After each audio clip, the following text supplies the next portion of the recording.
So, Javik, if you will share with us the first idea, the first concept that we'll be discussing. Hmm. People who are easily offended. Okay, this is an interesting one. Lippy, would you want to go first, or it was like JV thought of a sentence that described me a few years ago. Well, there's several perspectives, but for me, people who are easily offended. Well, I think that the approach differs whether you're that person or you're the one trying to deal with someone with someone who's easily offended. That's a good point.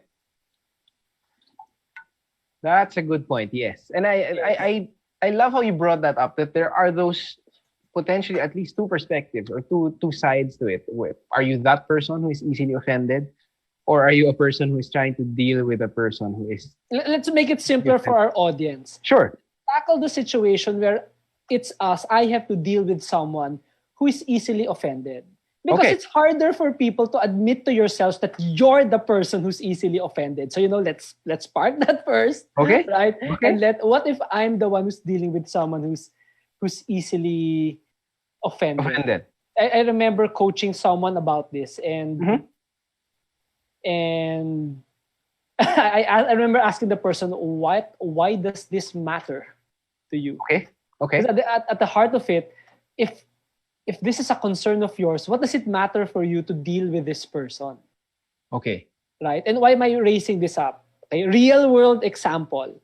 Because if you can afford to put some distance between yourself and this person, and if you don't really have to be dealing with this person, and then why are you putting yourself in a situation where you have to deal with this person constantly? Now, if it's an important reason, if there's like example, for people who are easily offended, the next phrase I usually get from some flavor of this is, and this person is my boss. Okay. Okay. Right? And so because this person is my boss, it matters that I have to deal with this person. I think it has to be clear to you first what's making it so valuable to have to learn to deal with someone who's easily offended. That's a good point. That's a good point. So what I heard from you there, Lippy, two things. One, why does it matter to me? What makes it so important to deal with this person who is easily offended? And then the other one is, how do I learn to actually deal with this person? If it does turn out to be important, or if it's something that I cannot avoid, then there's the challenge, I guess, or the call to learn how to do it. And last bit of sharing from before I invite you to also put your thoughts on this, right? In the 7 habits, we have a concept that we call, the first habit is to be proactive. And part of that is, taking a pause to figure out, how do I respond to this situation or not? Right? And part of the response can be, if you know this person, it's hard to deal with, and yet it's not important for you to actually really be dealing with this person, then you can afford to minimize contact. That's one of the things that I've heard my coaches, try to work around the situation. Right? But and yet that's it all well, if you have to work with this person, then it's about picking what's the right response when whatever behavior comes up, right? What do you think, Pao? What's on your mind? Well, I'm just jumping off from what you've already shared, and I like how you alluded or you called out the 7 habits, I guess. And on my end, I feel there are a few other habits that come into play here, and the one that comes to mind most immediately is habit 5, where we say seek first to understand, then to be understood. And to me, the reason that becomes relevant is also sometimes. So I guess the first time, if we were to play this out, real world scenario, so to speak. So imagine, let's say I was speaking to my boss becomes easily offended. I think personally, the first time around, fair enough that I'm surprised, or that I'm taken by surprise that he or she becomes so easily offended by something that I say or don't say, or that I do or don't do. I mean, I don't have a background, I don't know, maybe I haven't been briefed. So first time around, first few times, probably fair enough.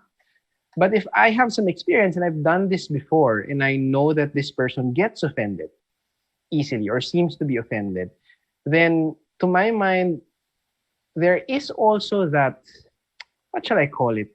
There is the call, or there's that invitation for me to try and figure out and understand what might it be that triggers this person to seemingly be offended or to feel like he or she is being offended. And the reason I bring this up is it reminds me of a portion in Habit 5 specifically, where we say that for the second part, when it's our turn to share our views or to seek to be understood, we say that we use I statements rather than you statements. Yeah. And what I realize is that sometimes we as human beings tend to point to the other person. And very often I think we do it without any malice. It's just the way we do things and the way we speak. So I may say something like, Lippy, you're really like that. And to me it may make perfect sense, but then for the other person, especially if it's something that he or she doesn't appreciate, then maybe that's where the offense or the taking of the offense comes. It's like seeing you raise your voice, right? Yes. And get red in the face, and then me telling you, oh, mukhang galit ka ba? Galit ka ba? And then it's you telling me na, no, hindi ako galit, I'm not angry, all the while raising your voice, right? Something like that.